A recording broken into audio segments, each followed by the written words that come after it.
오늘 본문 말씀을 보면 입다가 암몬과의 전쟁 이후에 승리하였지만 그 승리의 기쁨을 오래 나누지 못한 이유가 나오고 있습니다. 그것은 에브라임 사람들이 와서 시비를 걸었고 또 그 일로 인하여서 같은 동족끼리 전쟁을 해야 하는 비극적인 일이 벌어졌기 때문에 그렇습니다.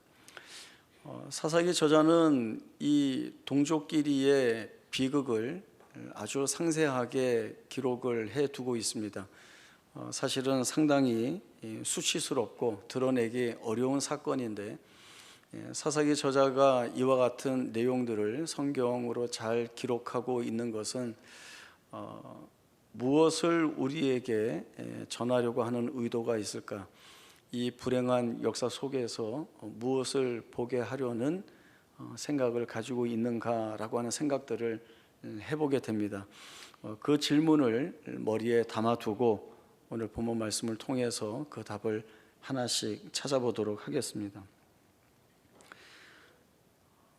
암몬과의 전쟁에서 승리한 입다와 길르앗 사람들을 에브라임이 찾아옵니다. 찾아와서 하는 이야기가 너희가 암몬과 전쟁을 갈 때에 왜 우리를 부르지 않았느냐, 왜 도와달라고 얘기하지 않았느냐, 이렇게 트집을 잡습니다. 그리고 하는 말이 이 일로 인하여 너와 내 집을 다 불사르겠다라고 하는 협박까지 하게 됩니다.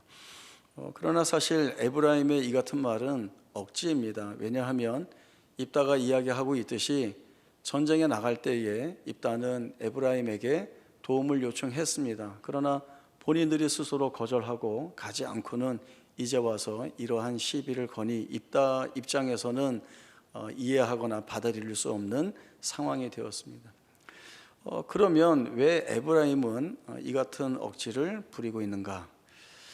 에브라임은 가나안 땅 분배를 요단 서편 중부 지역을 받았습니다. 그 땅은 매우 비옥하고 굉장히 아름다운 땅입니다.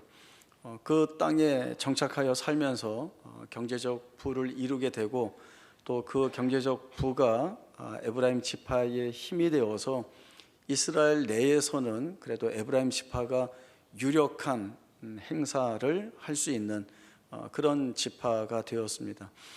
그러나 암몬과의 전쟁에서 승리한 이 길르앗 사람들에게 어떤 정치적 입지나 또 경제적 유익을 통하여서 이러한 유력했던 그 무게 중심이 넘어갈까 봐 이를 미연에 방지하기 위하여서 이렇게 한 것이 아닌가라고 하는 생각들도 해보게 됩니다.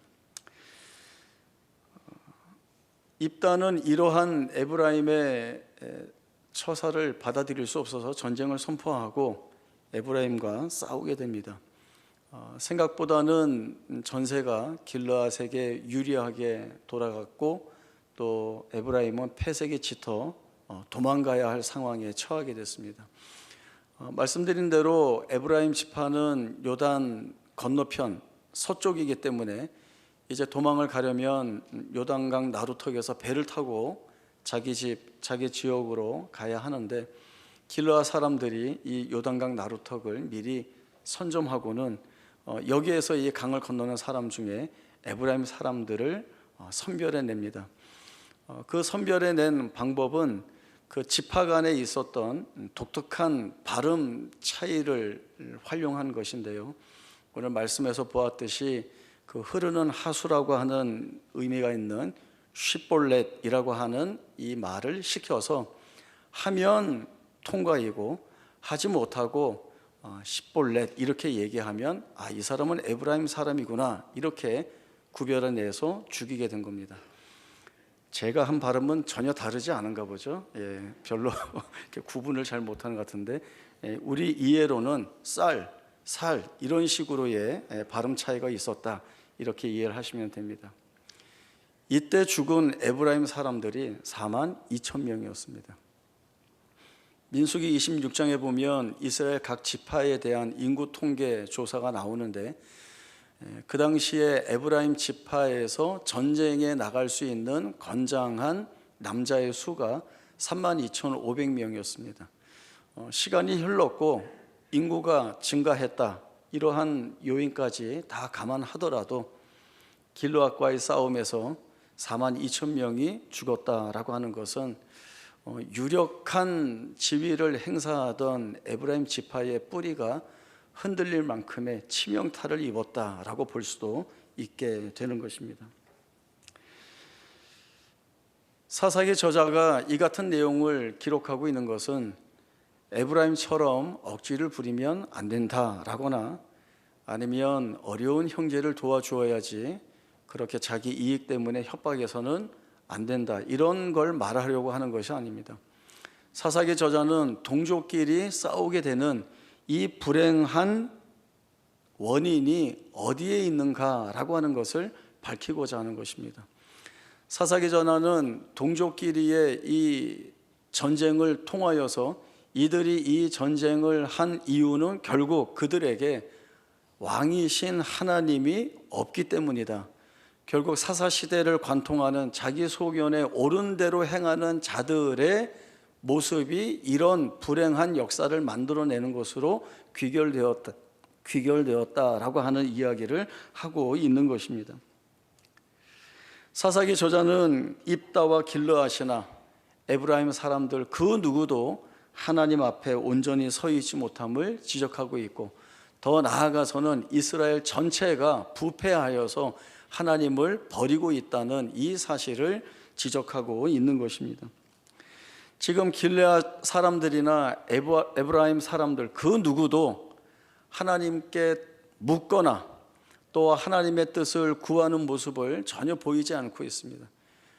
이들은 모두 우리가 차지할 수 있는 이익이 무엇인가, 우리 생각대로 해서 결정할 수 있는 일이 무엇인가에만 매몰되어 있는 것입니다. 그 어디에도 하나님이 계시지 않고 하나님에 대한 신앙을 논하지도 않고 믿음을 드러내지도 않고 있습니다.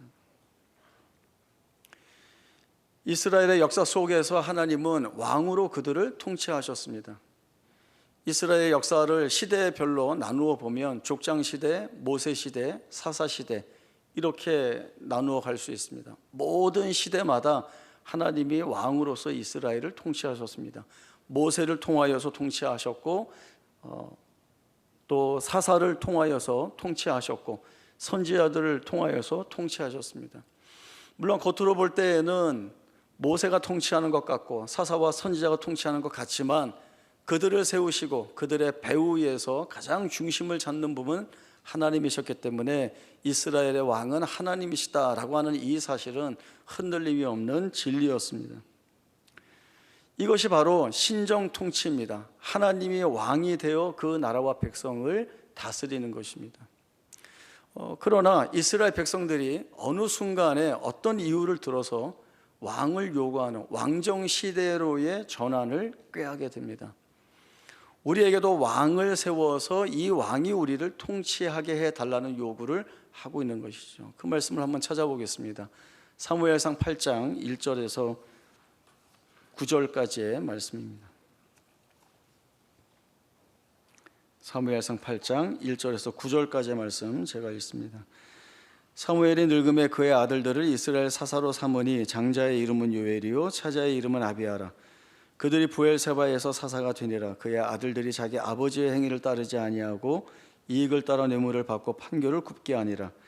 이스라엘 모든 장로가 모여 라마에 있는 사무엘에게 나아가서 그에게 이르되 보소서 당신은 늙고 당신의 아들들은 당신의 행위를 따르지 아니하니 모든 나라와 같이 우리에게 왕을 세워 우리를 다스리게 하소서 한지라.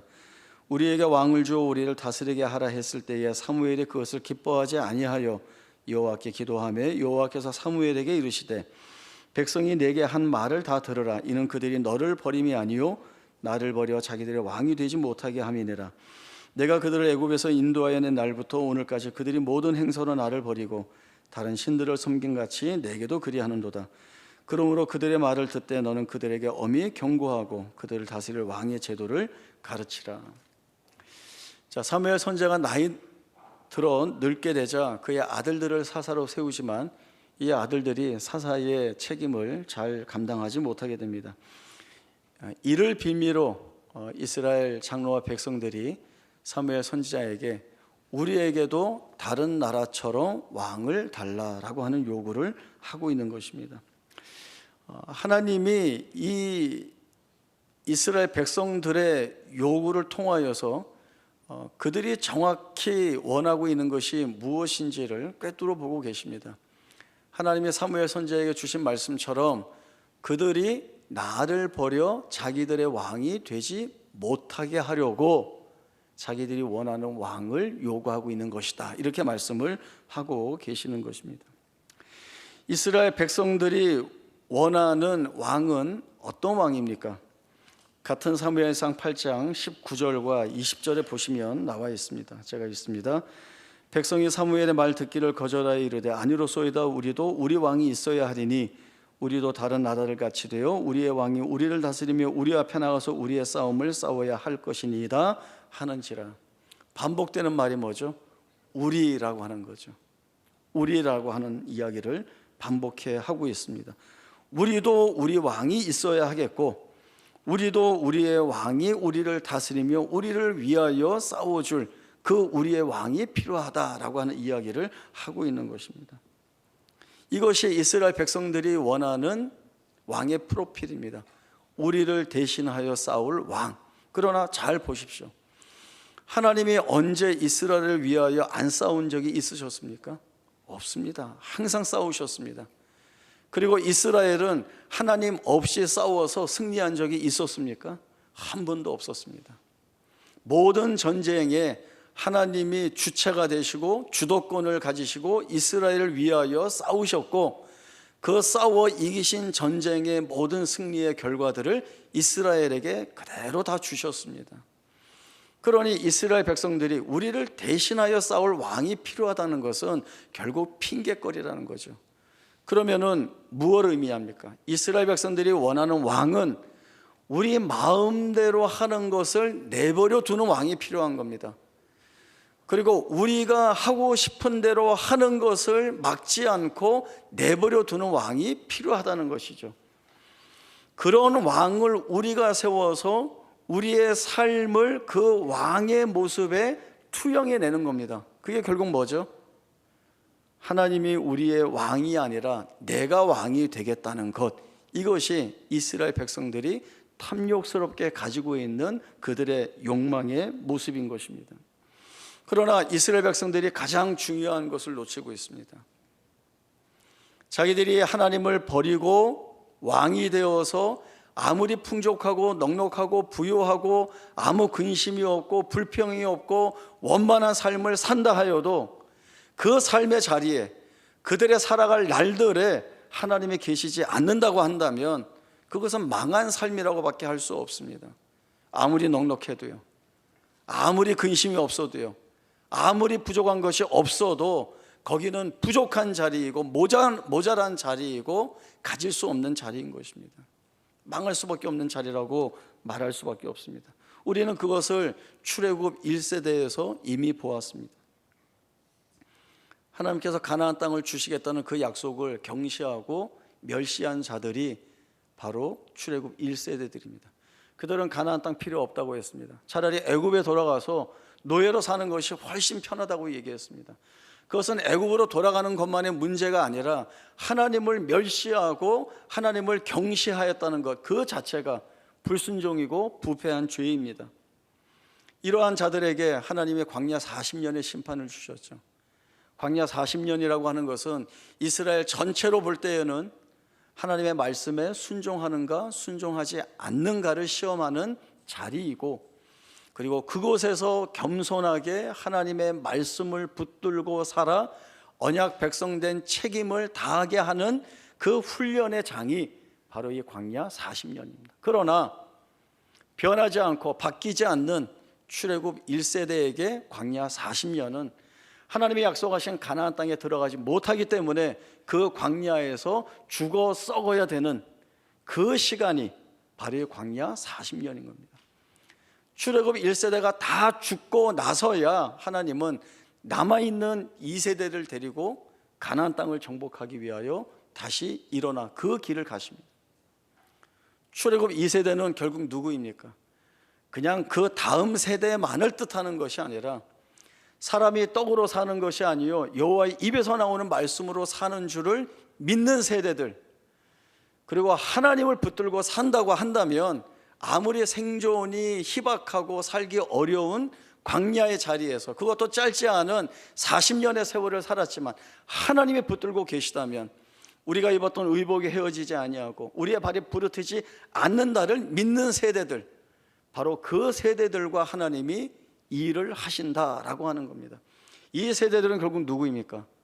하나님을 왕으로 고백하고 왕으로 섬기는 자들입니다. 그런 자들이어야 하나님이 이들과 이 일을 하시고 하나님의 역사를 이루어내신다는 것입니다. 그러면 가장 중요한 이 자리에서 우리가 우리 스스로에게 던질 질문이 있습니다. 우리에게 왕은 누구입니까? 이스라엘 백성들은 하나님 예배했습니다. 자신들의 입으로 우리는 언약 백성이라고 얘기했습니다. 그러나 그들의 삶은 자기 소견에 옳은 대로 행하는 것밖에는 남아있지 않았습니다. 나중에는 다 드러내면서까지 하나님을 버리고 자기들이 원하는 왕을 세워서 자기들 마음대로 살겠다는 고집을 부렸습니다. 그런 부패한 이스라엘 백성들처럼 하나님의 왕이 아닌 다른 것을 왕으로 삼고 살겠는가? 아니면 하나님의 말씀과 그 주신 약속을 붙들고 그 나라와 그 의를 위하여 살겠는가? 그 하나님의 부르심에 목숨을 걸겠는가? 라고 하는 이 질문에 우리가 대답을 해야 합니다.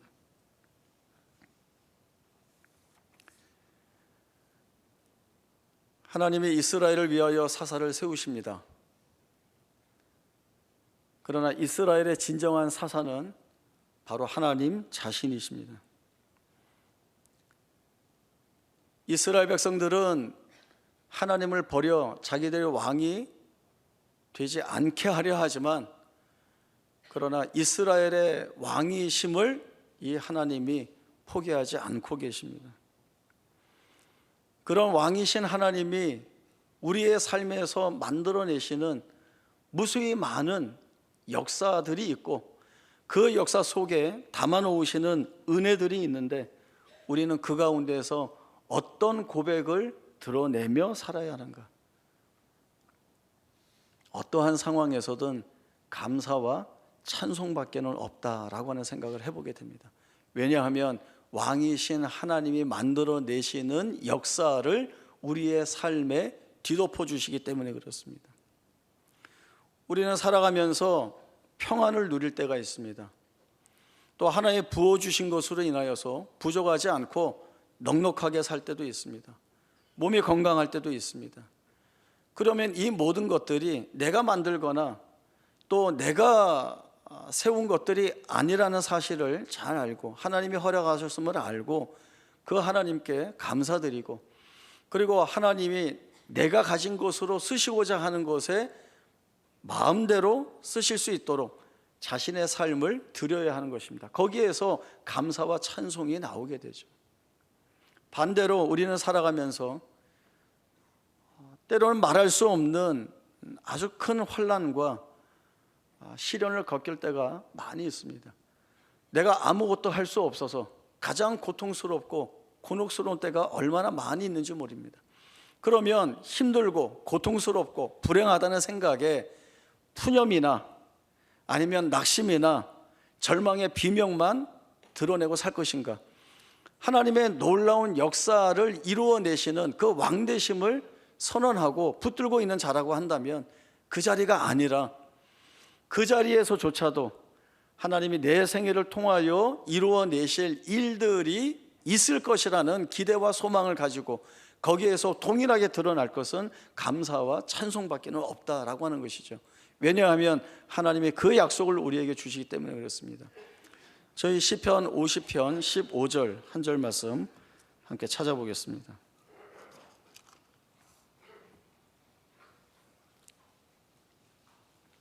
시편 50편 15절 말씀 함께 읽어보겠습니다. 시작. 환난 날에 나를 부르라. 내가 너를 건지리니 내가 나를 영화롭게 하리라. 환난 날에 나를 부르라. 이 부르라라고 하는 말씀은 하나님이 부탁적으로 하는 이야기 아닙니다. 좀 해줘라고 하는 그런 식으로 말씀하고 있는 것이 아닙니다. 이 말씀은 명령문으로 되어 있습니다. 불러라. 너희는 불러야 된다. 나를 찾아야 된다라고 하는 것이 하나님이 주시는 말씀이고, 이 환난 날에 너희가 나를 부를 때에 두 가지 일을 내가 하겠다라는 것이죠. 첫 번째, 내가 너희를 그 환난에서 건져내겠다. 또 하나는, 그리고 난 다음에 너희가 나를 영화롭게 하리라. 하나님이 나를 건져내어서 하나님이 나를 영화롭게 하는 것이 아니라, 하나님이 나를 건져내셨기에 내가 하나님을 영화롭게 하는 것입니다. 이것이 하나님이 가지고 계신 마음이에요. 환난 날에 나를 부르라, 명령문이라고 했습니다. 그리고 이 명령을 주신 하나님은 준비가 되어 있는 겁니다. 어떤 준비? 부르기만 하면 달려나가서 도와줄 준비가 이미 다 마친 상태에 계시다는 것을 뜻하고 있는 것입니다. 전쟁에도 이 단어가 쓰입니다. 어떤 의미로? 무장이 다 맞춰진 상태입니다. 이제 출발하면 모든 군인들이 무장을 마치고 전쟁에 용감하게 투입되는 모습처럼 하나님이 우리를 그렇게 기다리고 계신다는 것이죠. 구약의 역사 속에서 하나님이 내내 말씀하시는 것은 너희가 누구를, 무엇을 힘으로 삼을 것이냐, 결국 이 말은 너희에게 왕은 누구냐라고 묻는 겁니다. 하나님은 이 싸움을 지독하게 해오셨습니다. 늘 이스라엘은 하나님을 버리고 다른 힘, 다른 하나님을 찾아 나섰고, 하나님은 그 이스라엘의 길을 막고 서서 내가 너희의 힘이고 내가 너희의 하나님이다. 너희는 내 앞에 와야 되고 나를 불러야 하고 내 앞에 서야 된다라고 하는 말씀을 주시고 있습니다. 구약시대의 이스라엘 백성들의 모습은 지금 우리의 모습과 똑같습니다. 우리는 틈만 나면, 기회만 되면, 이유만 되면 세상 속에서 내가 붙들 힘이 될 만한 것들을 찾아 나섭니다.